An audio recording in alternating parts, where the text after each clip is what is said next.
Hope you're with me for an unscheduled LinkedIn Live. I was feeling a little motivated today, and I thought I'd give some tips on how to use LinkedIn for those new to the platform, or maybe for people that are just looking to up their game. So completely unscripted. I'm in charge of all the tech, so bear with me if something goes sideways, and let's have a little bit of fun. So let me move. I'm going to share my screen real quick over here. So let's look at our profiles. And so what I want to talk to you about first is how we actually network. How do we connect? And what makes LinkedIn different from all the other platforms is you have the ability to find people that you have something in common with anywhere in the world and connect. So whether it's content, whether you went to the same school, whether you worked in a previous company, there are so many different reasons that you could find people to connect. But you can specifically go out and find them on LinkedIn. And for the job seeker, it's very important because you can go out and find those people in target companies, in target industries. You can build a pool of mentors, and you can really find people that can open doors. For those getting out of the military, that's very important because I have to explain, when we leave the military, we just don't look on paper as the best candidate in a lot of cases, meaning someone that's been doing that job in a known company will look better on paper to the standard recruiter than someone that's coming out of the military and has a different scope of experience. Now, there's exceptions to every rule, but I want to give you the ways that you can use LinkedIn real quick and easy, some tips to really build your network and find those mentors. So as we look at LinkedIn, let's talk about those connection requests first, because that first impression is so important. So I'm going to go over and show you my network because I want you to see something. So when you look at invitations, and I get a ton of them, so bear with me. We make decisions when we receive invitations based on this information right here: name, profile picture, and the first part of your headline. So I want you to keep that in mind because you have to be really impactful for that. Pay attention to your profile picture. Pay attention to how you start your headline, right? And really focus on putting your best foot forward. Now, I'm going to click to show more right here. And I want you to understand something. See all these connection requests? Let me show you what stands out, at least what stands out to me. This right here, a personal message. It definitely stands out. I can go down, you can see them all. You'll see the ones with a personal message. They stand out and you read them. And I'll go through and look at them all, but you can see that those are the ones that are going to get a little bit more attention. And if it's a genuine note, I say tie goes to the person that's requesting the connection request. Now, there is a 30,000 cap, so I'm a little bit more thoughtful in who I accept to my network because then I have to start deleting people. But I want you to keep that in mind. And I like to advise people that if you are connecting with intent, meaning you legitimately want to connect with that person, whether it's to join their network, whether it's because you want to work in their company, in their industry, whether you might want to talk at some point in the future, meaning you're not just clicking connect, connect, connect. You want to talk to them. My advice, always send a personal note. Always. It really stands out. And if you can highlight up front what you have in common, it'll make a tremendous difference. So let me go over to the profiles because we talk about this and you can see, let's look at Tia here. You make an additional impression. You take an impression at that first glance of the profile. And she did a fantastic job here.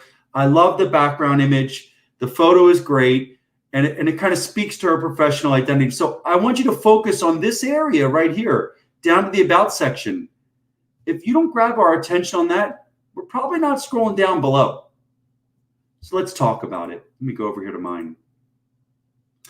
And you can see the background image. Let's start with the first one. If you don't have a background image, it actually stands out, and sometimes in a negative way. Look, is it going to keep you from getting a job because you don't have a background image? Probably not. Is it dramatically going to impact the people that accept your connection requests? Probably not. But it can positively impact significantly the impression people take away from your profile. It really does make a difference.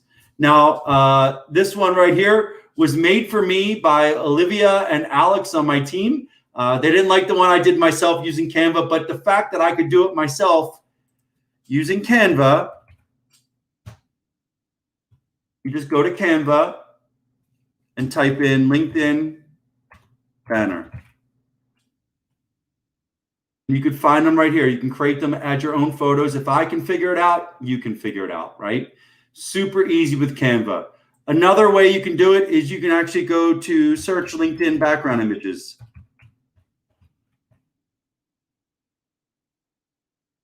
And find ones you like here. If you want to work in finance, you could find ones that'll look good in your profile there. And all you have to do is when you go back to your profile, you just click this little pencil right here.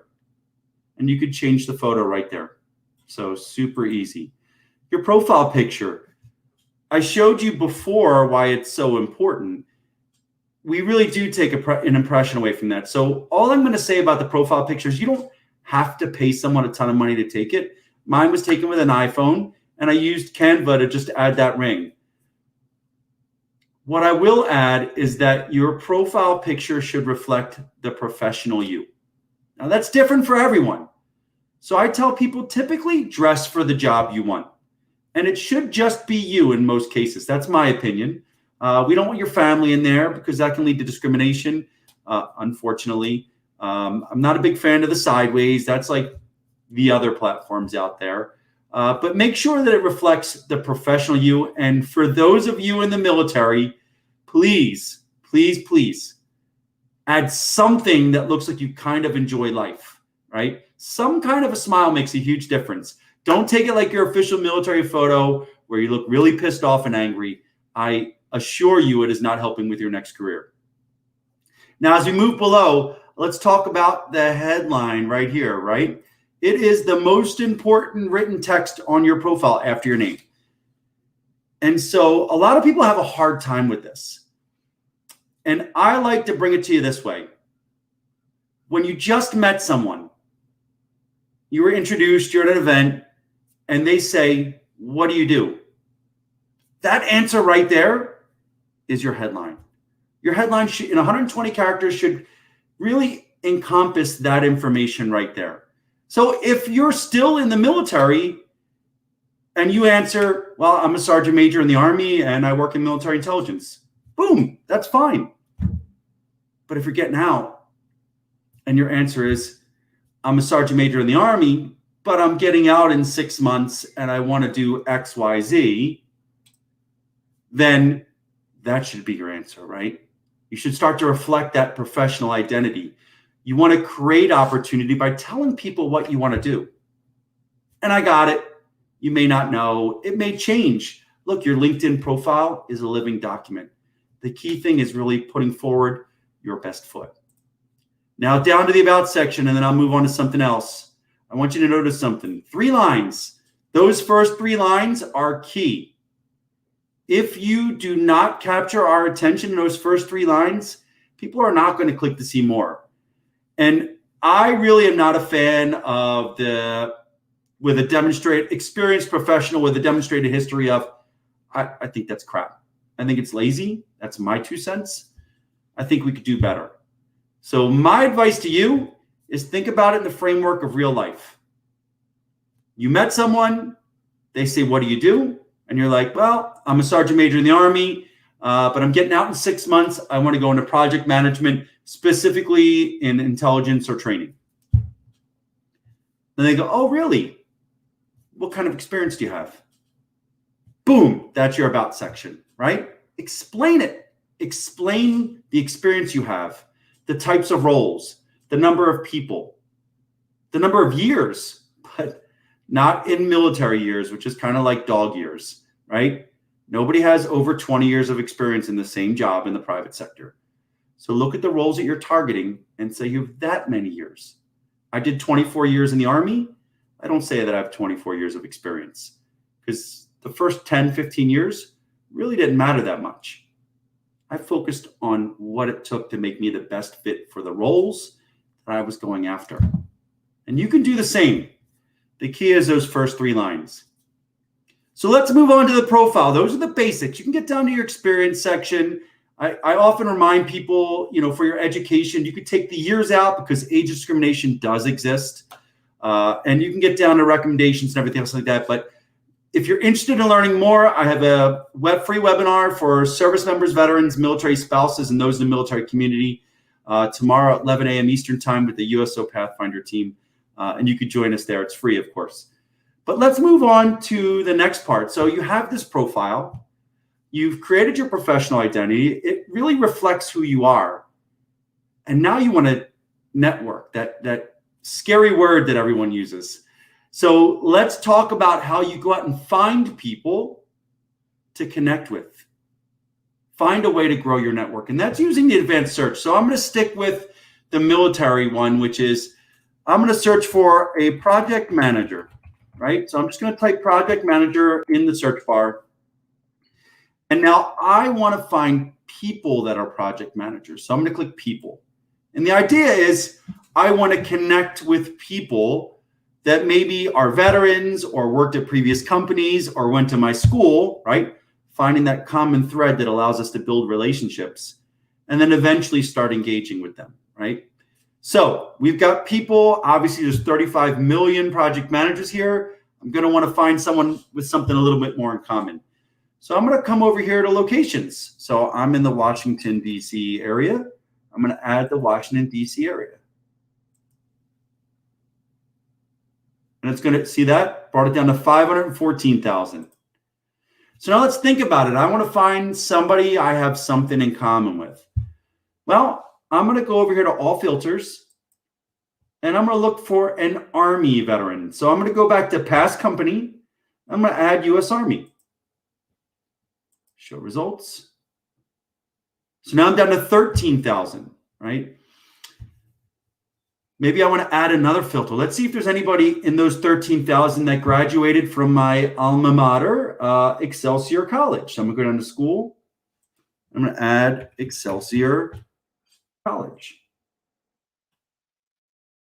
Now I'm down to 250. So you can start to see people that you have something in common with, that went to the same school, that worked in the same company, and that are in your area. Right then and there's 250 people I could start connecting with. I can go down and look. Let's look at Lee. So Lee is Deputy Project Manager at Mantech. Looks like he was an operations manager. Oh, a sergeant major. That's where the Excelsior link came in. So say I wanted to connect with Lee. I noticed he had it set to follow. What I'll do is not the right one. I'll click more. I'll click connect. And I'm going to add a note. Hi, Lee. I noticed you were sergeant major and to Excelsior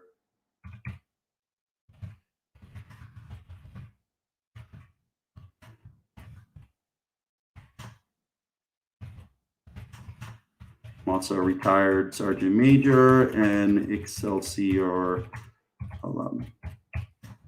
I would love to join your professional network. Best.